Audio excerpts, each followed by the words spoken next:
अतिशय दुर्दैवी आणि हृदय पिळवटून टाकणारी घटना आज माळशिरस तालुक्यातील तांदुळवाडी या ठिकाणी घडलेली आहे।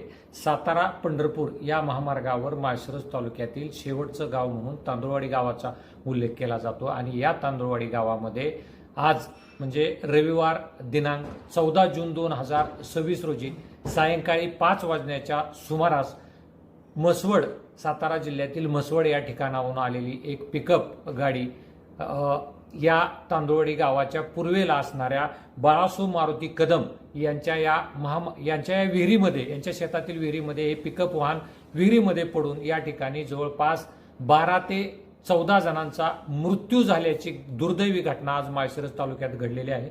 हे सर्व भाविक हे पंढरपूर तालुक्यातील रांजणी तळेपाटी या ठिकाणचे होते आणि देवदर्शनासाठी सातारा जिल्ह्यातील म्हसवड या ठिकाणी सिद्धनाथाच्या दर्शनाला गेले होते। सिद्धनाथाचं दर्शन उरकून या महिला भगिनी आपल्या गावाकडे परतत असताना तांदुळवाडी या ठिकाणच्या बाळासो मारुती कदम यांच्या शेतातील विहिरीत हे पिकअप वाहन पडलेलं आहे। या पिकअप वाहनामध्ये जवळपास 15 प्रवासी प्रवास करत होते।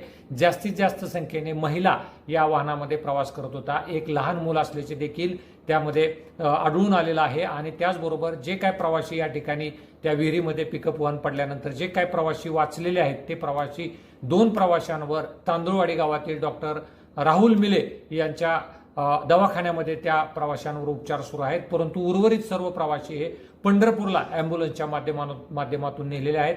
त्यामुळे अतिशय हृदयद्रावक आणि पिळवटून टाकणारी दुर्दैवी घटना माळशिरस तालुक्यात घडलेली आहे। अधिक मास असल्याच्या कारणानं महिला भगिनी देवदर्शनासाठी ठिकठिकाणी जात आहेत। त्याच अनुषंगानं या महिला भगिनी पंढरपूर तालुक्यातील रांजणी गावातील महिला भगिनी म्हसवडच्या सिद्धनाथाच्या दर्शनाला गेल्या होत्या आणि अधिक मासात म्हसवडच्या सिद्धनाथाचं दर्शन करून या महिला भगिनी आपल्या गावाकडे परतत असताना काळानं त्यांच्यावर अतिशय क्रूर असा घाला घातलेला आहे आणि या महिला भगिनींचा यामध्ये मृत्यू झालेला आहे। नेमका मृतांचा आकडा जरी कळलेला नसेल तर वेळापूर पोलीस स्टेशनचे सहाय्यक पोलीस निरीक्षक आशिष कांबळे साहेब असतील, त्याचबरोबर उपप्रादेशिक परिवहन कार्यालयाचे अकलूजचे अधिकारी असतील, ते घटनास्थळी पोहोचले आहेत। वेगवेगळ्या प्रकारच्या अँब्युलन्स त्या ठिकाणी येऊन त्या ठिकाणच्या जे मृत व्यक्ती होते किंवा जे उपचारार्थ होते त्या उपचारार्थींना दवाखान्यात ऍडमिट केले।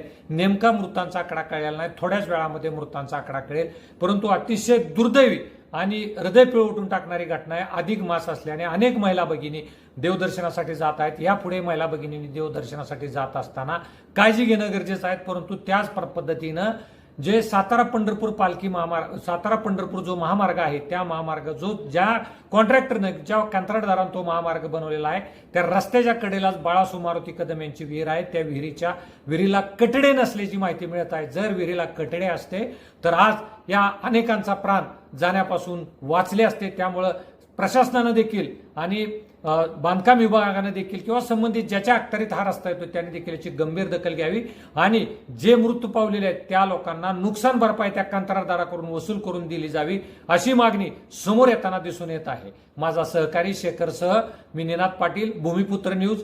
महाराष्ट्रासह सोलापूर जिल्ह्यात